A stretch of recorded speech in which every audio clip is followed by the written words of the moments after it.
In chapter 648 of One Piece, the Sea Kings mentioned that a certain clan was needed to repair the damaged ark.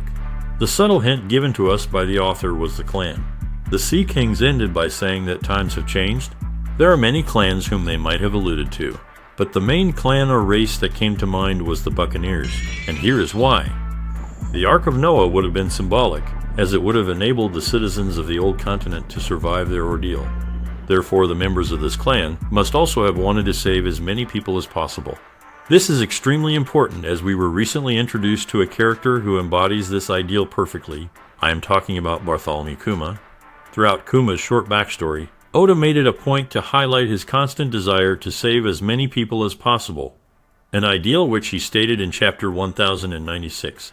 He said he would use this to save as many people as possible if he had any power.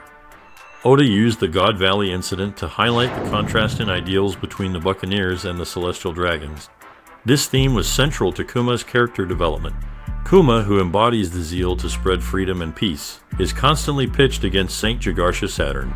In chapter 1096, Saturn declared that Kuma could either leave as a slave or die, as no other option was available for him.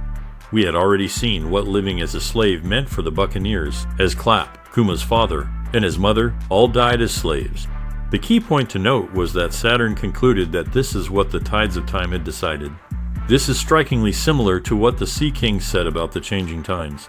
It is possible that the Sea Kings were alluding to the fact that the Buccaneers who were the closest to Nika were hunted down and exterminated, which is why the Sea Kings wondered whether the Noah could ever be repaired. Oda took this a step further, as Kuma's wish to save as many people as possible like Nika triggered Saturn, who claimed that that was the reason why the Buccaneers needed to be completely exterminated. To save as many people as possible from the Great Deluge, it was necessary to build an ark, as massive as that.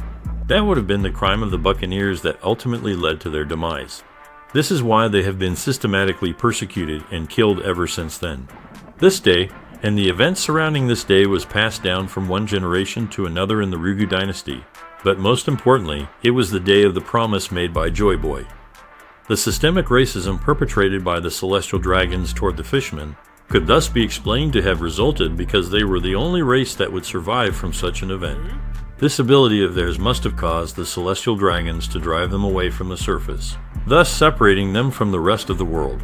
The same thing could be said for the Lunarians, who initially lived atop the Red Line and who thanks to their wings would survive such an event, were also tracked down and killed, with their former home becoming the new home of the Celestial Dragons and the headquarters of the world government.